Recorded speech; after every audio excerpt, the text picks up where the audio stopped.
Всем привет. Всем привет. Hi, everyone. Smirnov Danil. Hello. Сергей. Smirnov Daniel, Smirnov Sergey. Кибербезопасности Сбербанка. We are from cyber С вами нашим security team at Sberbank, and today we're going to share our own experience of using different TI data when developing processes. Most importantly, our experience is positioned as experience of consumers of this data, first of all. We have a lot of material. Unfortunately, we have a limited time, so let us start. Introducing yet another process, it always makes sense to ask at least two questions. Do we need this process? And are we ready to the process? TI from the time of when it merged was positioned as a tool for mature organizations in terms of cybersecurity. Indeed, in order to benefit the most the TI data, you need to organize at least the basic processes. When I'm saying basic processes, I mean centralized correlations of logs connection, the defense of endpoints, response, vulnerability management, and others. In case if you don't have any of the above-mentioned points, then obviously you have a lot of things to do and not to introduce TI just yet. If the necessary foundation is already there, then you are good to go and start putting together the sources. We have split the sources by the level of maturity. Basic level is data, sources of data that are available to organizations that are only introducing TI practices. The most valuable sources are regulator bulletins or newsletters. I wanted to mention that recently newsletters have become much better, and public sources such as vendor blogs, aggregators, websites, specialized resources, etc.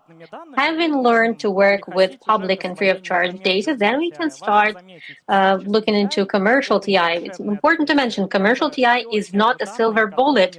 It's the same data that we need to know how to use. Despite the fact that they're better structured, they're more enriched rather than public analogs. Another important source of data is our own infrastructure. It's important not just to blindly trust defense mechanisms, but to try to understand what's within the perimeter and infrastructure, perimeters and in mail gateway, etc. On top of all the other sources, in the advanced level, you have the closed sources that we gain over time. Actually, it's typical for any organization that is engaged in TI practices. We also can do some research of our own, and also we can scale our analytics of our in-house infrastructure to our subsidiaries or to a whole ecosystem. It's important to mention that having our own expertise and interest in data, you can become a part of different projects to exchange data. By default, they're available to vendors only. The most available sources of TI data are, of course, public TI reports published regularly by different vendors.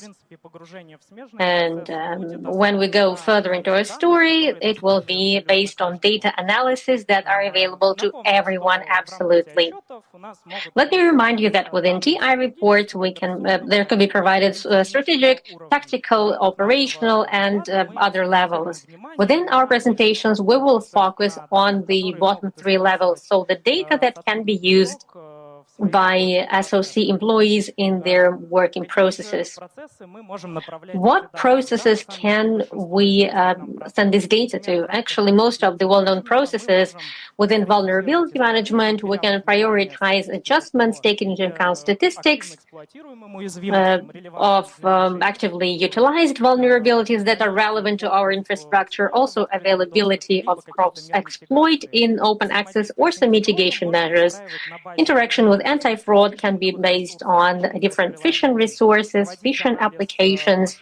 You can do analysis of fraud and malicious malware and modernize your anti-fraud solutions. Obviously, TI data must be used for training as well, or to raise awareness. For instance, in order to do some exercise attacks or exercises and timely notification of management and employees of the company in case if there are new threats out there. and also protection measures. TI is particularly influential at threat hunting, and at Purple Team, we will develop on these processes a little bit later in the presentation. Before we jump into the other processes of using TI data, we need to look into the processes of their processing. Let me remind you, we have structured and unstructured data. Structured data are feeds, particularly, usually they cause less problems because processing process is well automated. But as to non-structured data, year on year there is more and more of them. The processing process consists of 3 lines. It reminds a classical SOC schema. When you gather data, that first of all, they are at L1 level, and its initial processing is categorization of threat, what this event is connected with, and whether it's connected to a threat, as it is. Based on the criteria that we identify, we do prioritization, and we determine criticality, and based on that, we generate TI report. It may not be available in the initial news episode. Then it gets to L2 level, where we're using automation tools, TI, and TI analyst summarizes it, translates the article, and retrieves context information from different entities, such as the tools used and instruments used, the grouping, recommendations, rules of detecting, so on and so forth. Unfortunately, at this stage, not all can be automated. Some things cannot be automated with the help of large language models. This is why manual processing may be used. And at L1, by the way, most of the work can be automated, including engagement of LLMs. The analyst must just validate the work and also to do operating, very prompt informing.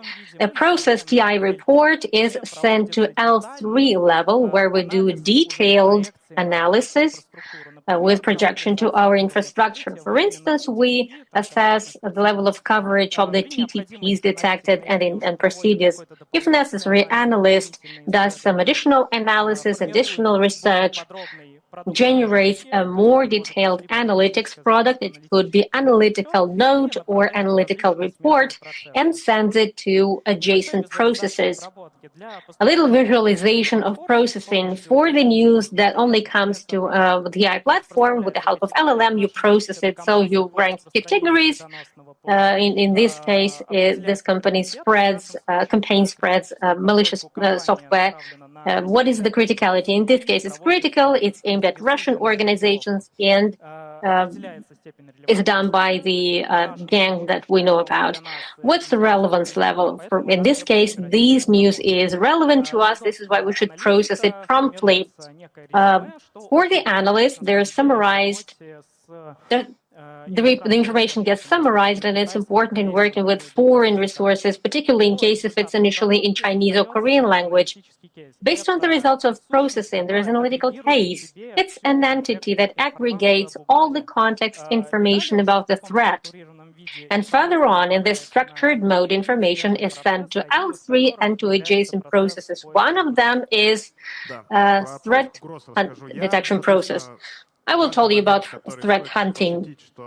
And another important point that needs to be mentioned, L1, L2, L3 can be done by SOC, so it can be scaled even if you don't have dedicated TI analysts. So people on shift can do this basic processing even using SOC methods. I will tell you about threat hunting based on instruments. This is what the TI data processing starts with when you apply it to infrastructure, further analysis, etc. So what does it start with? At the start, you need to determine what tools are we going to analyze in order to cover them with detection. It's not a secret that malwares often contain not proprietary useful load, the one that is developed by cyber criminals manually, but some frameworks. An example is C2 matrix, where you can find the frequently used C2 tools. About 150 of them are in this matrix. we cover them, we detect, and then somehow we analyze them and we look at the coverage. Second thing that should be used or can be used is tunneling. The trend recently has been to use, like hunters have been using tunneling, and it's not a secret, such as ngrok, gsocket. In all reports, we come across them. It allows criminals not to deploy their own infrastructure of managing the infected infrastructure, but it's enough for them just to deploy, to get it up and running and to get it in the compromised infra. The matter of prioritization is very acute here because in situ metrics there are about 150 tools and you need to prioritize them somehow.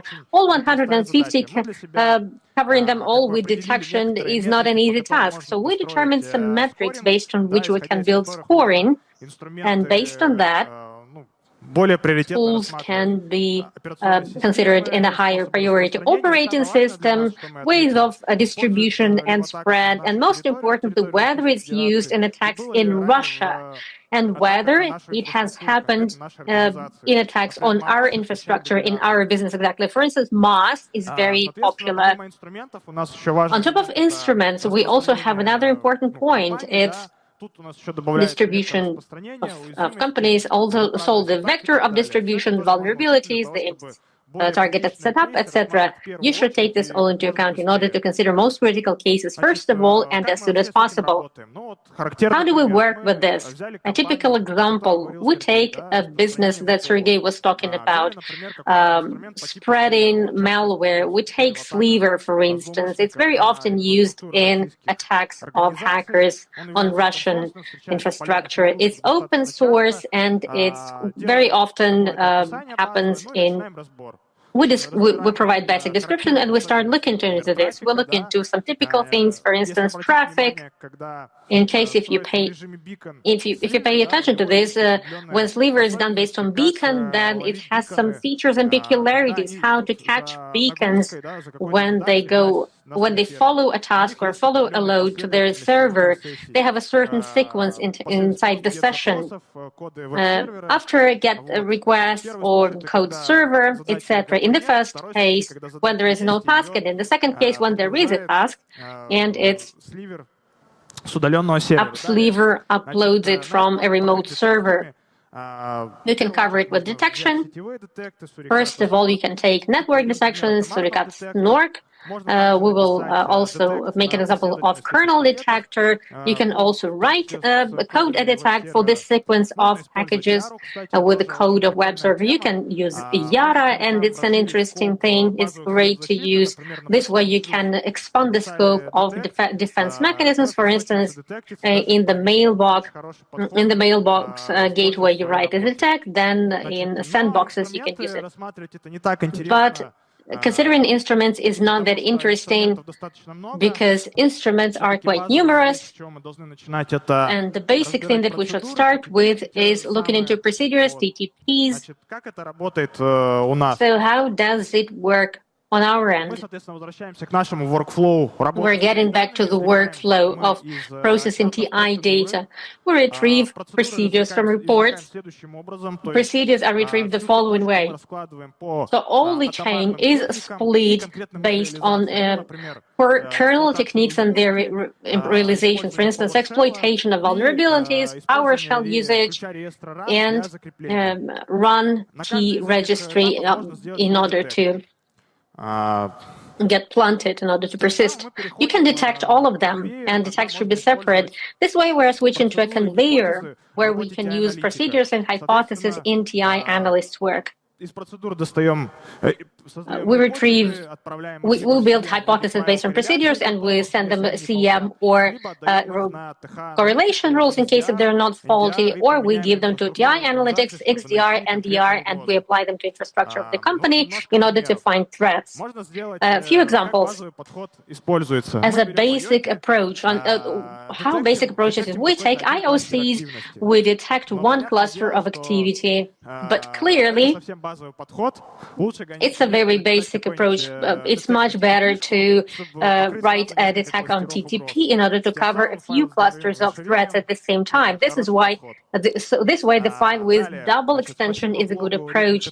Next, thank you to Ridmir, to one of the blogs which highlights the story.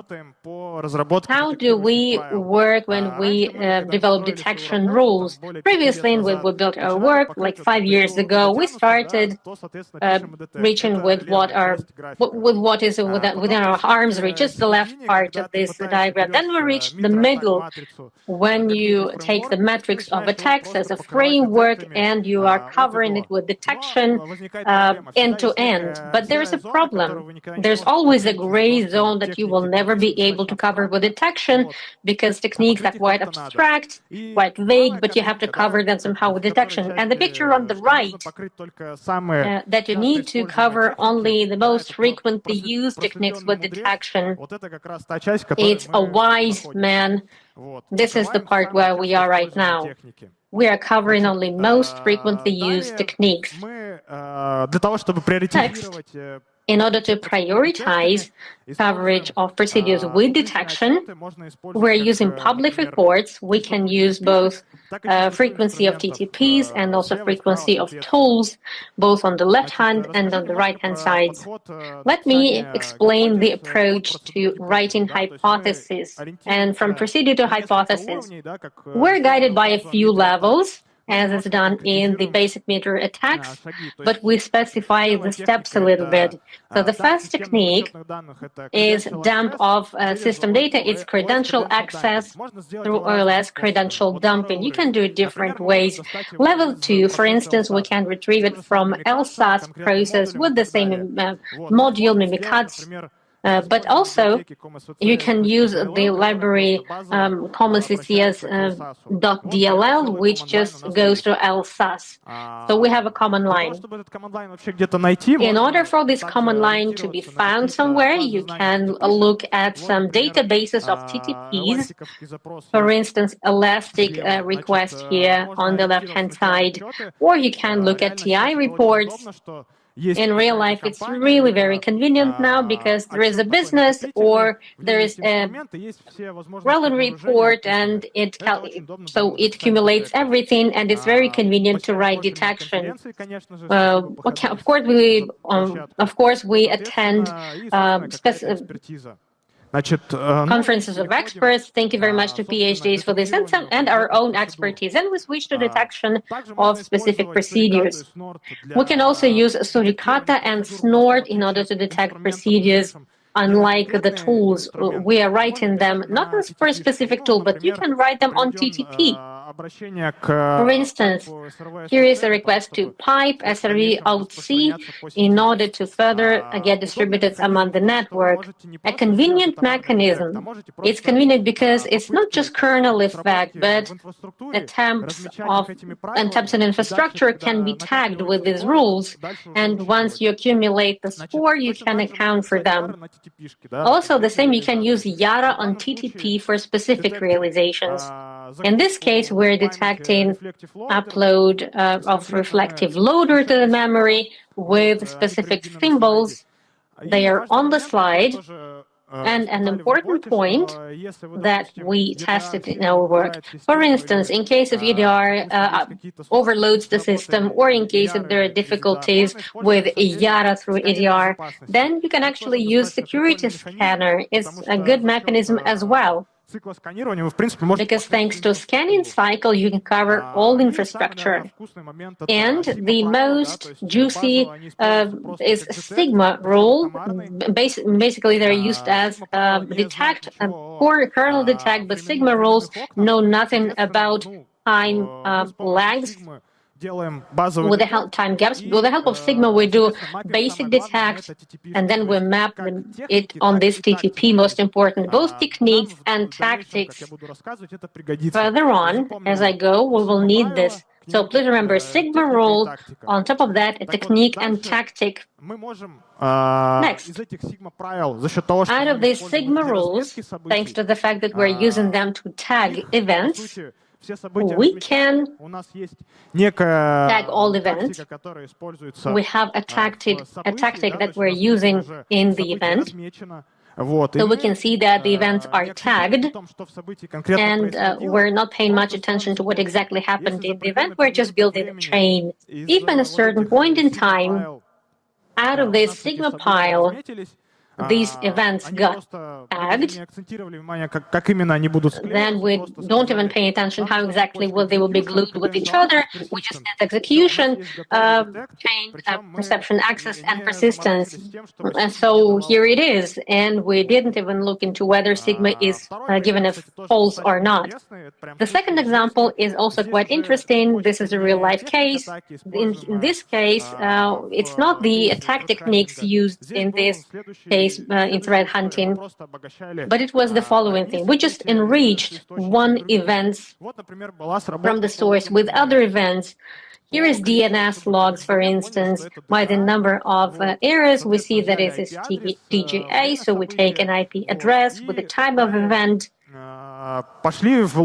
and then we looked into NAC logs in order to see what's there. In NAC logs, we found MAC address, and based on MAC address, further on, we started looking for registration events. Registration events got found. We found the phone number in the guest Wi-Fi.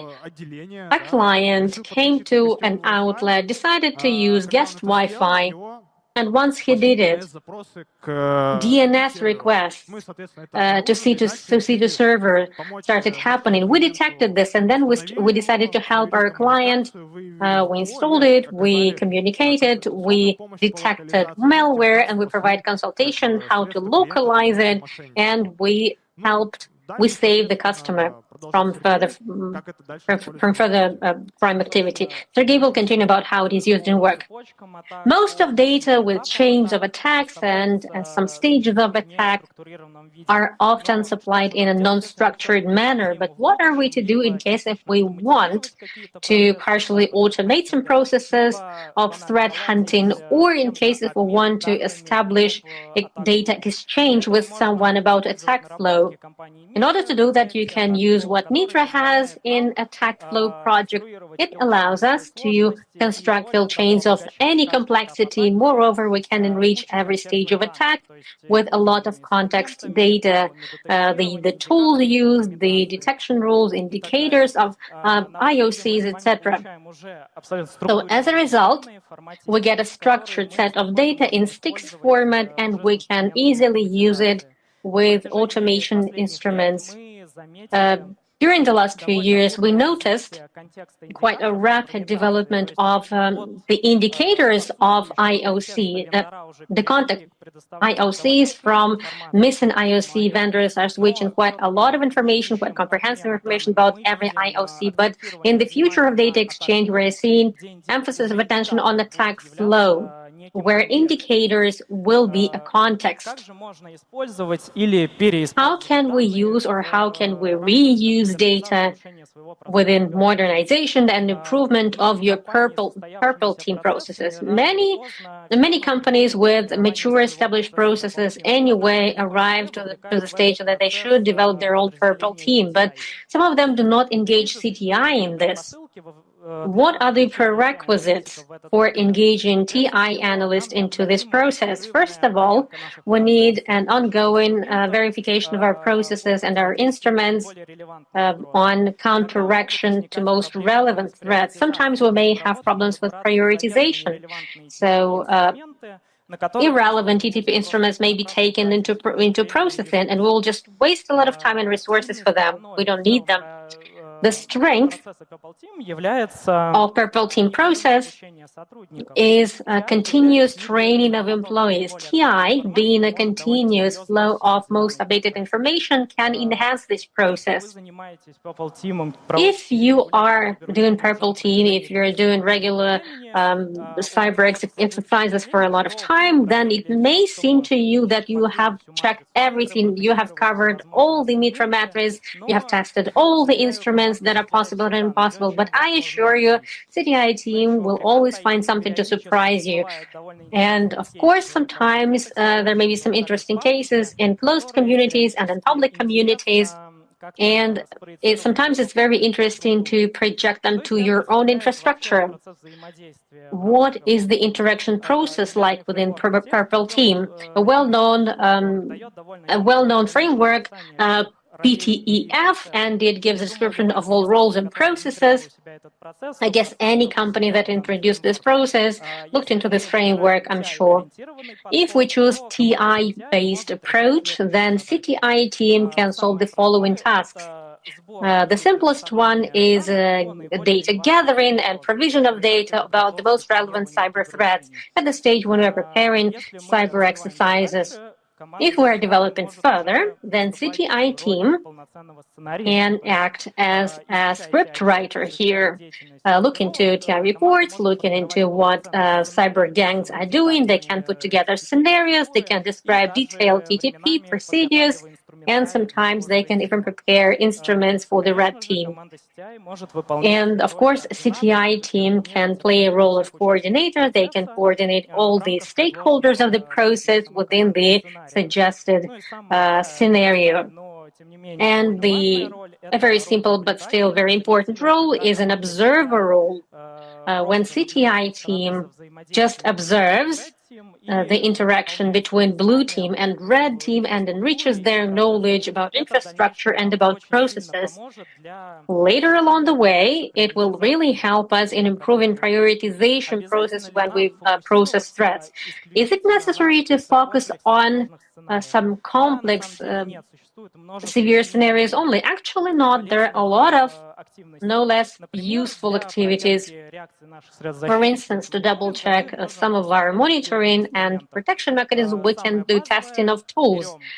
The most basic one, we take open source code, we'll look at it, and we research it in our infrastructure, we cover it with rules.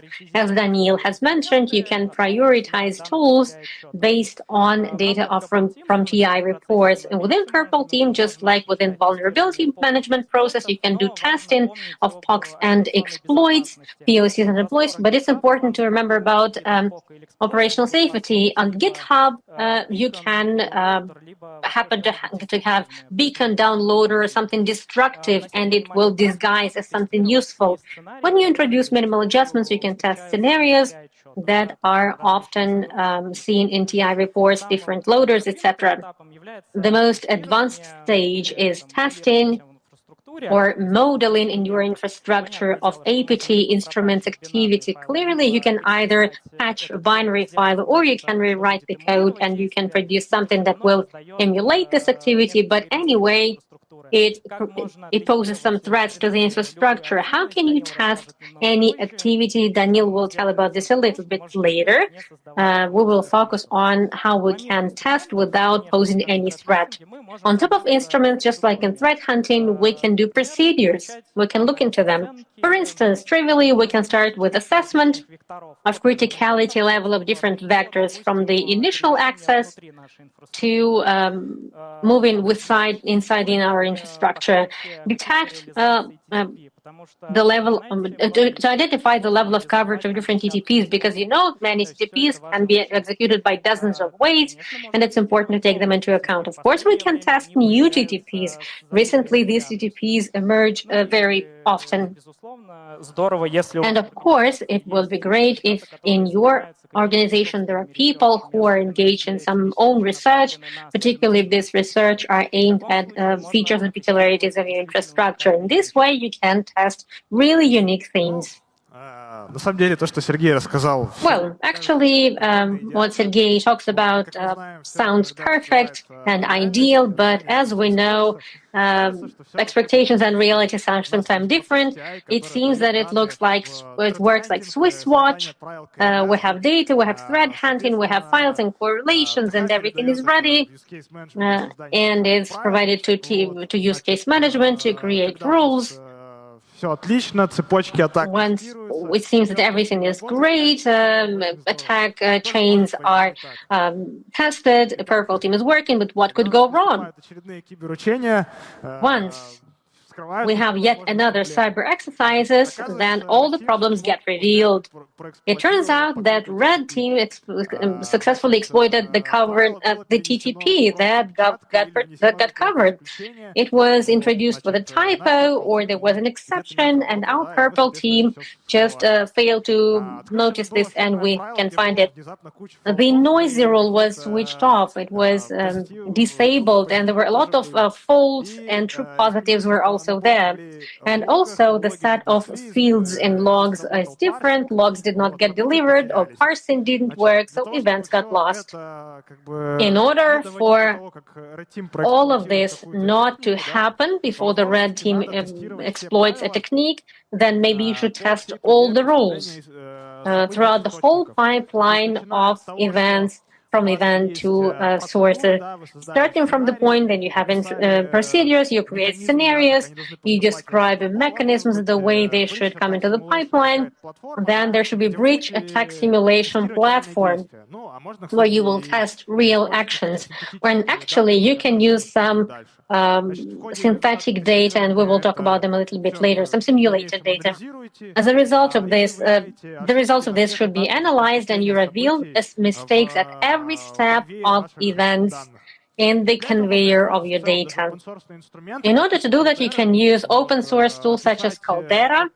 You can describe mechanism of agents task launching on hosts. They will run them, and they will generate events, correlation rules, and test your detection.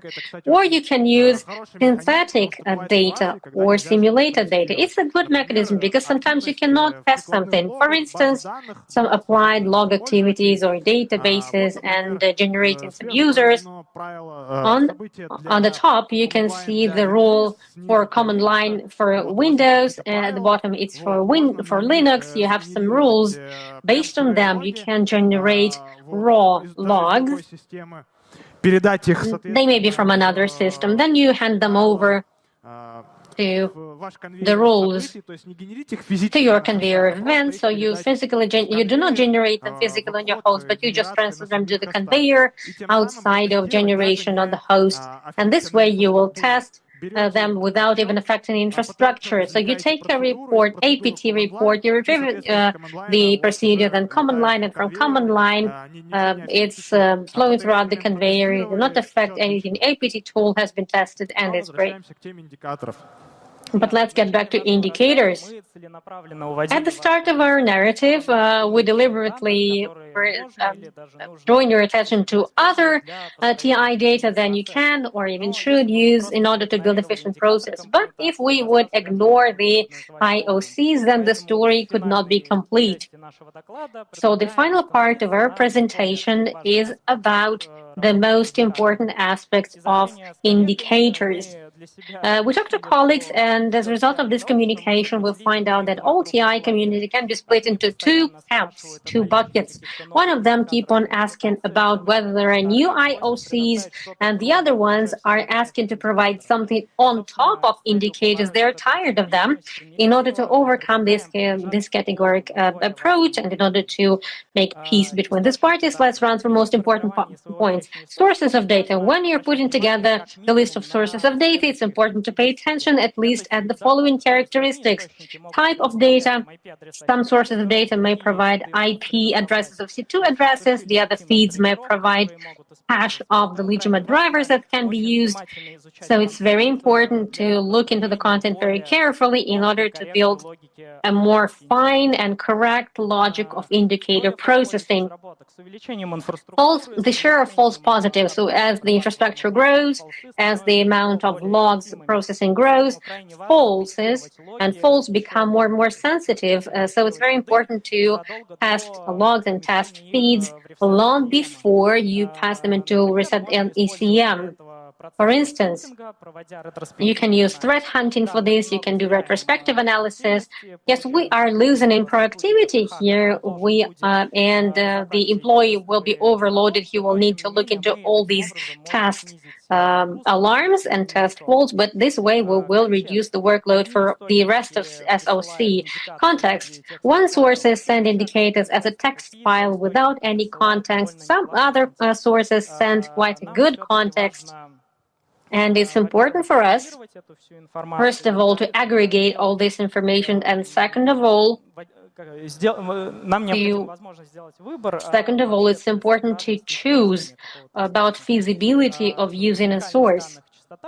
The uniqueness of data and frequency of publication, these are two context metrics which will help us determine the need to spend resources, to connect, and to maintain viability of the source.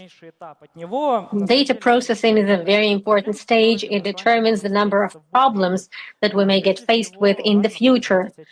First of all, it's important to clear the data. The necessary minimum is deleting the legitimate IPs, legitimately hashed IP addresses of your own infrastructure. Sometimes they may also be compromised. And it's great if you have lists or registries of hash of the software used in your infrastructure.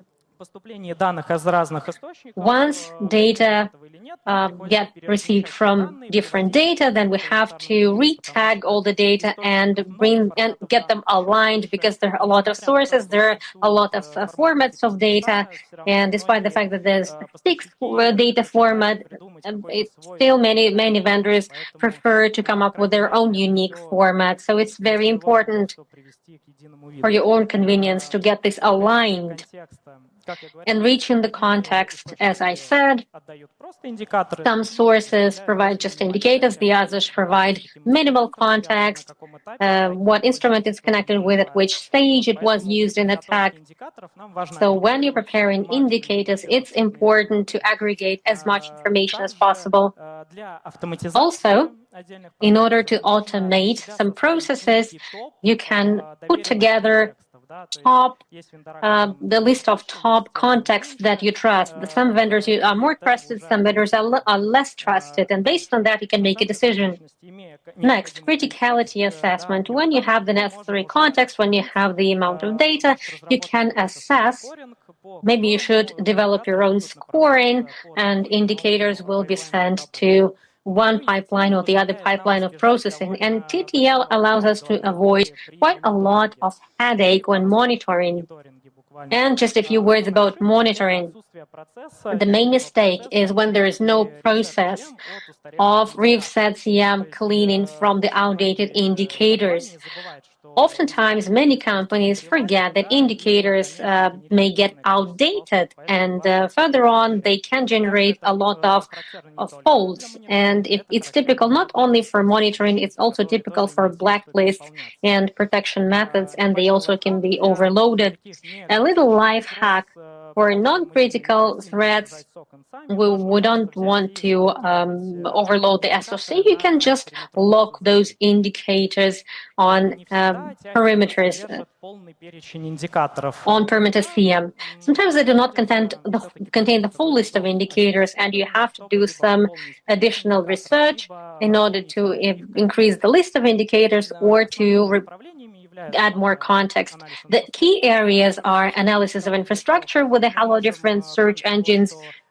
And we can not only find the ones that are missing in public of infrastructure nodes, but you also can detect infrastructure at the stage of preparation. Instrument analysis, it helps us not only to add more list of indicators, but match it with information about the realized tactics and procedures. In case of attribution, you can either expand the amount of your indicators, or you can revise the previously established priority for processing and TTL.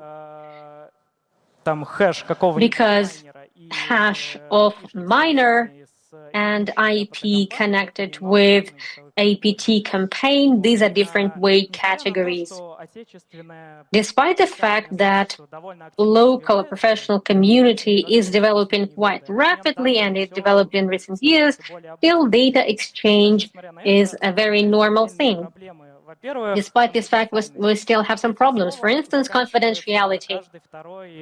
This word ends every other conversation with different businesses when we are attempting to set up a process of data exchange. Organizers are scared not just to exchange data, but they are scared to take part in any activity of this kind. Some organizations stay away, keep themselves away.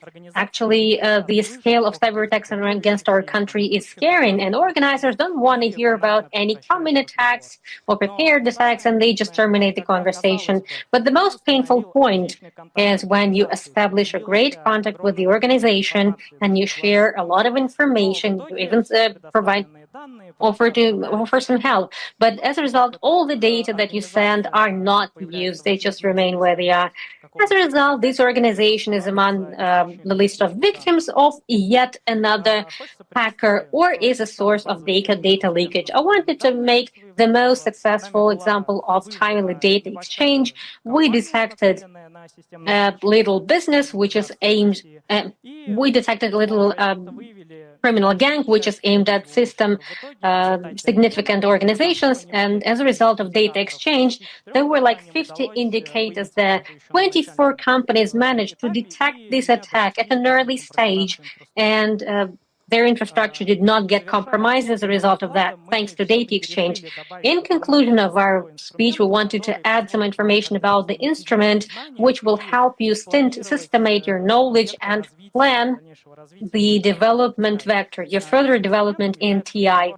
This tool is CTI-CMM framework, which is very flexible, and you can adapt it to your infrastructure and your processes easily. It will help you answer most frequent questions: what to start with development of TI, how and where we should develop our current processes, and how to assess the level of maturity of current processes. На этом наш доклад подошел к концу. This is the end of our presentation. We'd like to announce our free-of-charge project for the community. Our platforms, XCTI platform is first. And it's important to mention that on top of our daily monotonous work, we also do research. So using this opportunity, we'd like to announce for the participants of this project a report on Strix Void criminal gang, which is aimed at system-significant organizations in Russia and critical infrastructure. That's all that we have. Thank you for your attention. Now we are happy to take your questions here. My question is about prioritization of categories, response categories. First, I wanted to hear your opinion about the time of incident, how to prioritize old events and new events. And second, there is such a thing as vulnerability trends. How should we take them into account? And one more question about old IoCs. You're saying that we should clear them out. And do we need to clear them out in case there are a lot of false positives, or we should eliminate them completely? Great question. Let's take one by one. The first, about trends. We have our own methodology. We introduced it for us internally. We're calculating trends by using our formula by the frequency of mentioning. We have conveyor of all sources, and we just pick some keywords, not only CWEs, but also threats. So we retrieve them and we do our numbers. And in terms of prioritization, in case if it's aimed at Russia, in case if it's aimed at critical infrastructure, and it relates to us, to the financial industry, if it's relevant to us, then we have CSLA when we should process it, we should take it into work. So the shift that's on duty is processing this, and in case of necessary, we have a response mode. We have a process mode how to work with this. If necessary, we can tell you about this separately offline because we don't have much time. About the second question, when should you clear out the old outdated IoCs? Most importantly, retrieve context from IoC. If you believe that IoC belongs to critical threat, even if it's old, you'd rather just run it through analysis or retrospective analysis and see whether it's still relevant or not. In case if you see that it's not critical, or sometimes it's important to clear this out. In our infrastructure, we have 300,000 servers, ARM, and anything can be triggered, and it may be false positives. A lot of domains in regular feeds may give false alarms. Also, it's important to take into account the type of indicators. Some of them may be hash, some tail artifacts. They can stay for ages. But the network indicators are a different thing. Domains have the habit to undelegate IPs, also may run between SNs. Let me interrupt a little bit. In case if you still have the question, then please approach us later, because there were a lot of questions. So I saw a question over there. Yes, go ahead. Please wait for the microphone. Добрый день. Меня зовут Екатерина. Good afternoon. My name is Yekaterina. My question is the following. Хорошо. Лучше? Please speak louder. Is it better this way? All right. Trade intelligence is really a problem prioritization, whether it's up to date, and once we gather them all and enrich them all, then there are a lot of them. It's difficult to process them. There are too many.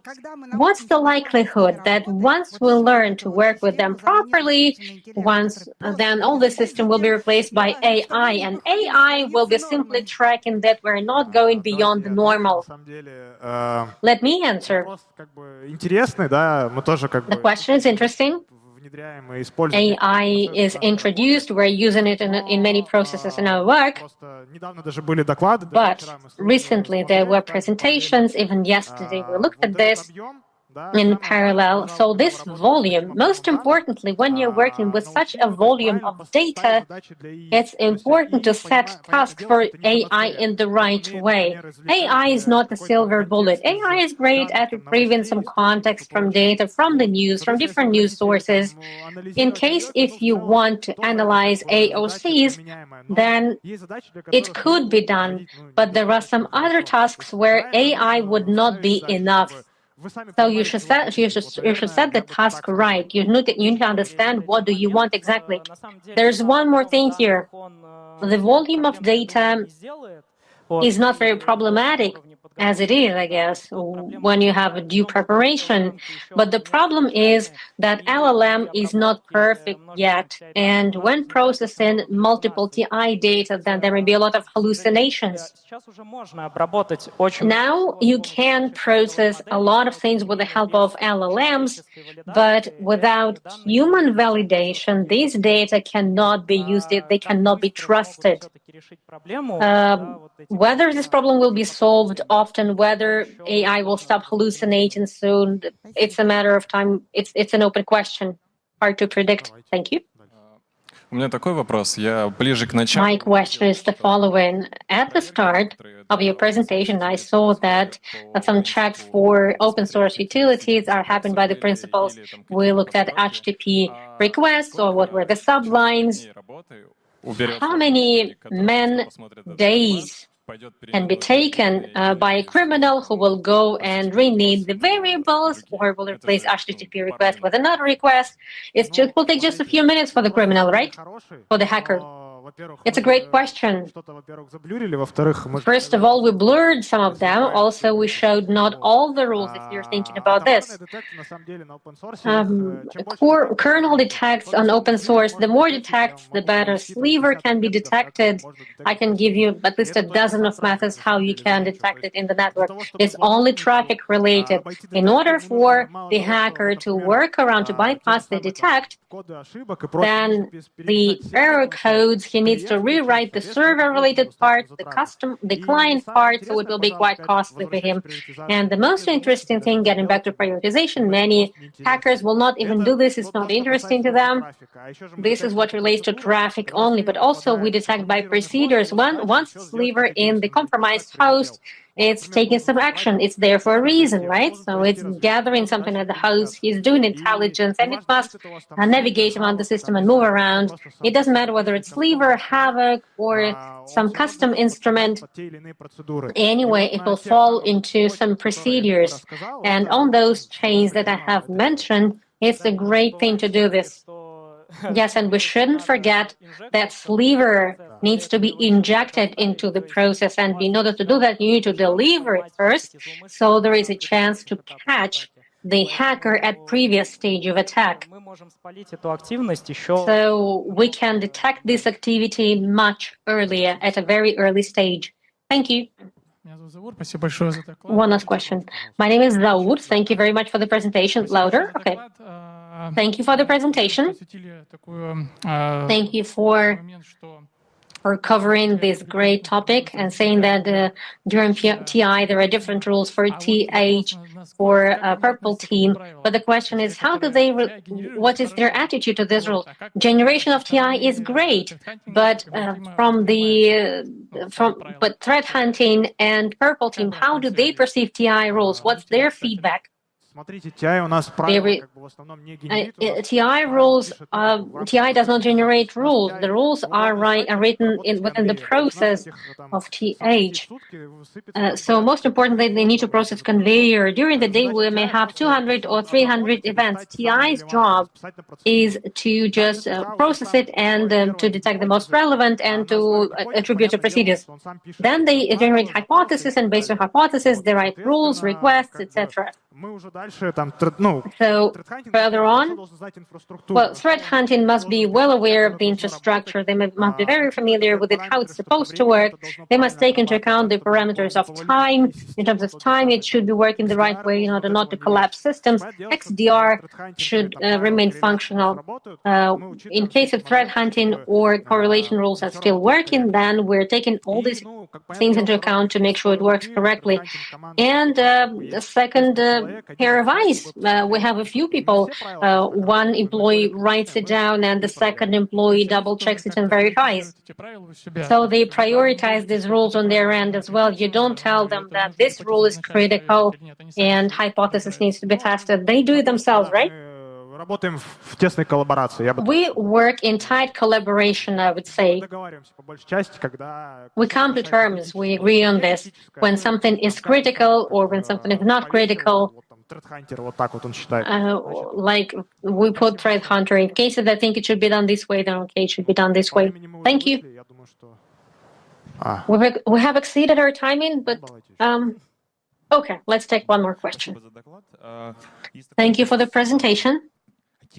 My question is the following. In TI supplies data for threat hunting. Is there a process of feedback? In case of threat hunters, see that the quality of data is either too false positive or too false negative. Maybe some data are too much and the department gets overloaded with work, or something is missing. Is there this feedback loop? Moreover, these processes are working in synergy, so we are in touch all the time. Moreover, some of the things we plan jointly, so some tests are planned jointly. In this sense, we have no problem with feedback or with any miscommunication. It doesn't usually happen. But since TI is automated, I guess everybody has TI automated, then of course you plan jointly and you introduce changes to the process of gathering and processing. Yeah, and moreover, sometimes we have to jointly do analytical part when we are looking into these threats and infrastructure segments. So we are tightly connected. Thanks for the question. We have run out of questions. All right. Who gets the gift? The first question. Over to you. This gift Спасибо за вопрос. It's a hoodie from us. Thank you very much for your question. Всем спасибо за внимание. That's all that we have. Thank you very much for your attention. Look into TI, look into TH, and that's all that we have.